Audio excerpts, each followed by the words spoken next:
problema, pinaagi kang Hesukristo, pinaagi sa iyang pagbunog, pinaagi sa latigo mga igsoon. Muna nga kung atong mga bata magpasaway latiguhon. Ay nga naman, gilatigo magaling si Jesus, gawa sa isala. Amen. No? Kung unsay binuhatan sa mga anak, wala daw labot ang ginikanan sayo.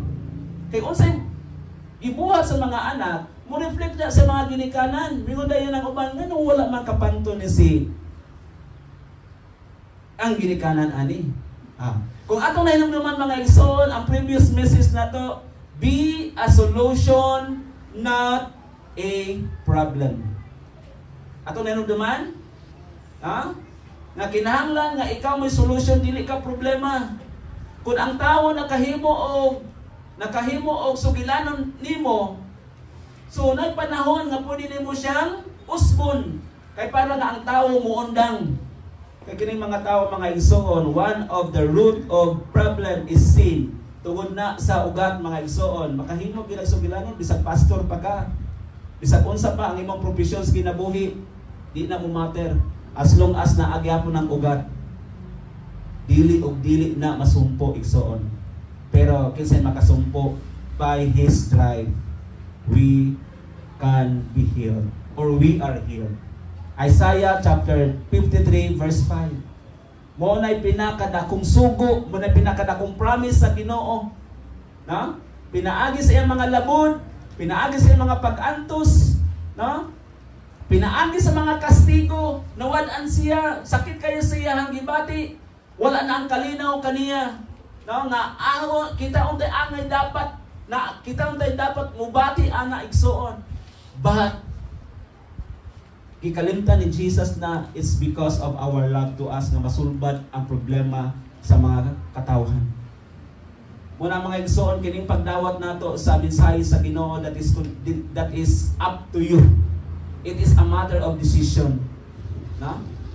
For those who believes in Him, wala maingon nga kamong tanan mutuog yun mo, no? Kay naiuban mga igsoon nga makatungog sa gospel, dili mo tuo o dili mo apply sa kinabuhi. That's why munang ang Dios maalamon kayo ang Ginoo mga igsoon.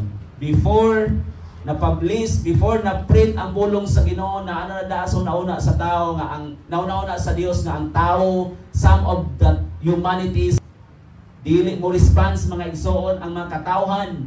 That's why ningon siya, for those who believes in Him shall not perish.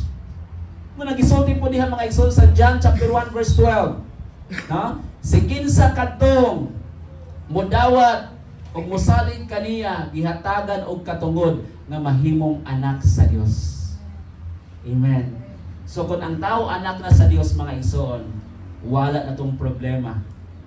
Wala na ang root tungod kay gikat na mga igsoon. Ang curse, kabalo ba mo nga kung ang sala mga igsoon magbalik-balik aside sa gamot, no? Naapag yun diha, that is product of curse. Tunglo. Ano man, daghan ng mga treatment pero naaras gihapon. Dili mawala. Pero ang makatangtang sa tunglo mga igsoon, si Jesus. Pinaagi ani. He was wounded for our transgression tungod sa atong mga sala kalapasan. No? He was bruised, gibunog siya para sa ato ang mga sala na atong nabuhat sa pulong sa buhat ug sa una-una. Then ang mga punishment, chastisement, ang mga silot nga dapat unta natong maangkon iyang giangkon tungod sa iyahang mga labod.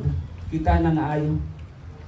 Who gave Himself for our sins. No? Iyang gihatag ang iyang kaugalingon para sa atong mga sala, that He might deliver us from this present evil age. Take note, present evil age. Naa ta karon sa ira mga igsoon. Kung wala ta kabalo, kung dili spiritually open ta mga igsoon, nagtuo ra tang okay ra ang tanan. Pero dili day okay, nag-ingon ang Bible, wala pa ta matawo nagsulti ng Biblia. Amen. So meaning, aside nga ang Bible na ay super full authority, He has known na asay projection o sa may tabo sa unahan mga igsoon kay musugutan sa dili o ni ang sitwasyon sa kalibutan. We are in the present age. We are in the evil age. Kung tao lang ang nagsulat sa pulong sa Ginoo, di niya mabalaan nga karon ay panahon na naanatas kalibutan nga baling pagkadautan. Dili na maminaw ang tao sa pulong sa Ginoo. Bisag unsaon imong sulti, bisag magugat pa kag sulti mga igsoon, dili ka paminawon, makadungog man mga igsoon, pero pagkahuman wala na. Umo na ang ato ang tulubagon sa Ginoo after we die. Mga tubang ta sa Dios, mga igsoon. Pero importante nga ang pulong sa Ginoo na sulti na tudlo. Wala tayo tulubagon ana. Asa na nahitabo ang tulubagon? Sa mga tao na kadungog o wala buhata. Amen. Usap po sa dili di ato mabuhat is because naatay root gamot na agapon diha na dili mamatay. Apan kung si Kristo na anak kanato mga igsoon, He will deliver us from this present evil age. Basahon nato sa Binisaya mga igsoon. Si Kristo nagtugyan sa iyang kaugalingon tungod sa atong mga sala aron pagluwas kanato na kung wala pa kinibuhatan ni Jesus Christ under ta sa tunglo sa Dios. Apiltas kasuko sa Ginoo, the wrath of God. Dili mga balaktok sa Dios, dili mga balagtok sa Dios. Oh? Kasuko sa Ginoo mga igsoon sa umaabot o naanata sa present age. Mga igsoon, naanata sa present age. Kana mga tao mga igsoon nga dili manimati sa pulong sa Ginoo, that is sin. Muna nga naa kay mission, inanay mong tapad, naa kay mission. Kabalo kag sa imong mission, imuhang higala, imong minahal sa kinabuhi. Mission na nimo. Kinanglan one of these days makatug-an ka, makasugilanon ka sa pulong sa Ginoo. Nga dili nang walay bugas mo ay problema. Dili nang naguba imong relasyon mo ay problema. Ang pinaka problema mga igsoon, kadang dili mapasaylo ng atong sala. Tungod kay naatay doubt, naatay pagduha-duha. Mga igsoon. Nganong gipadungog ka sa pulong sa Ginoo karon? Ang purpose sa Dios, ikaw mismo, imong mission ang imong pamilya. Imong kapikas kinabuhi. Imong mama, imong papa, mission na nimo nga ikaw nakadungog karon dinhi ayaw ipalapos pikas dalunggan. Kay si Jesus mismo, yan ang gidupan ang tanan para sa tibuok katawhan. Amen. Dalay ko natong buhi nga Dios. Munay ang saad sa Dios nga si Kristo nagtugyan siyang kaugalingon tungod sa atong mga sala aron pagluwas kanato gikan sa pagkadautan niining panahon na sumala sa kabubuton sa atong Dios ug Amahan. Kabubuton diay sa Ginoo mga igsoon nga luwason niya ang tawo. Kabubuton sa Ginoo mga igsoon nga ikaw naa karon dinhi dili aksidente nga naata dinhi karon. Tungod kay naay ipabuhat ang Dios kanimo ug kanako. Naay ipabuhat ang Dios. And it's up to you nga mo sanong niini. Nga mo response niini. Kay usa kini katawag sa Ginoo. Kay sa katapusan mga igsoon, balikan ta sa Dios. Balikan ta sa Ginoo, ikaw ug ako nga nagmatinud-anon. Kabalo ang Ginoo nga nag-struggle ka. Kabalo ang Ginoo nga naa kanimo ang fire. Kabalo si Lord ana, walay nalilo sa Ginoo. Tanan na hibaluan sa Dios. Bisan gani lang imong buhok mga igsoon, maihap na sa Dios mga igsoon. Kung tagahan ta mo mga igsoon by pair, no? Assignment. Ihapa imong buhok. Pagbalik nimo dinhi mga igsoon, di kuno na mo maihap. Bisan maihap pa na nimo mapandol ka. Limot ka tanan. Dili ka makaihap sa buhok na naa kanimo karon. Ingon ana ang kaalam sa Dios mga igsoon. Nahibalo siya sa imuhang ikan sa limpulo, ikan sa ulo hangtod sa lapalapan na balaan ka sa Dios. Mga igsoon, muna nga ang Ginoo mga igsoon, i-reveal na sa Dios. Pinaagi sa somebody, i-reveal na niya. No? Wa may kabalo sa mga imong gibuhat mga igsoon. Kung mata magkuyo kada adlaw. Magkita ta once a week raman. No? Atong mga remaining days, nagunsa mo. Wala may kabalo, pero ang Dios kabalo ana mo nang iyang gipadayag sa matag usa-usa dinhi kanato para nga at least warningan ta. Kay kung di ta mo patuog warning, consequences will follow.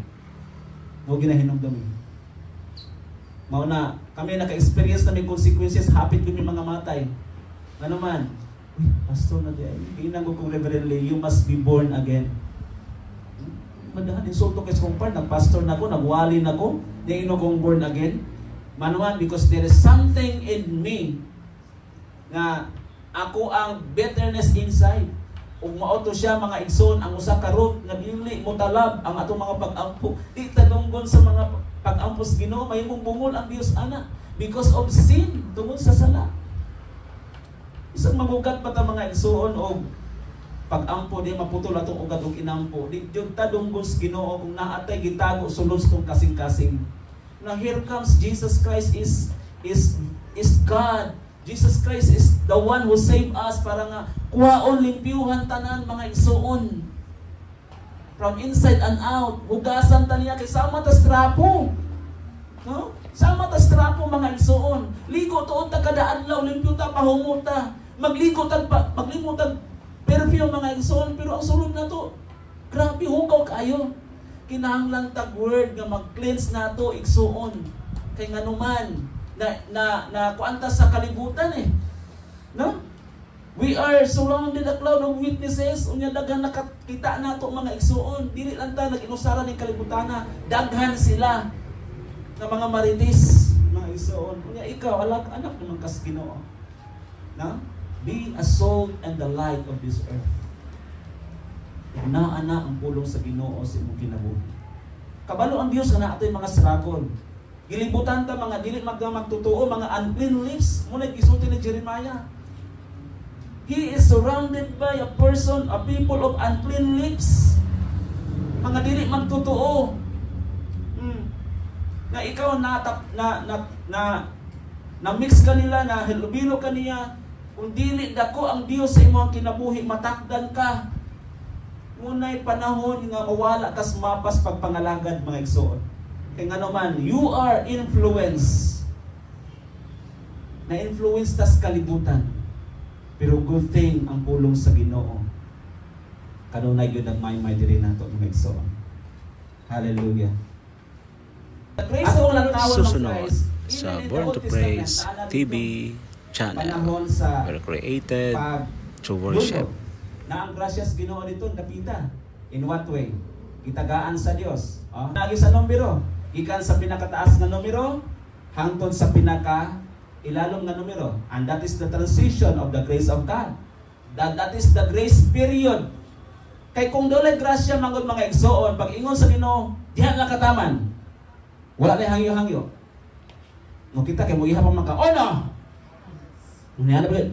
Dos. Wala bilit. Tres! Nga na mga! Di ka mo to, Padool. Mo din padool. O di ba, naagya po tayo allowance. Grace na. Pag ingon nga, okay, pass your output project. Deadline na ron. Pasa na tanan. Wala mo yun na ipasa. O sige, extended ang deadline. That is grace.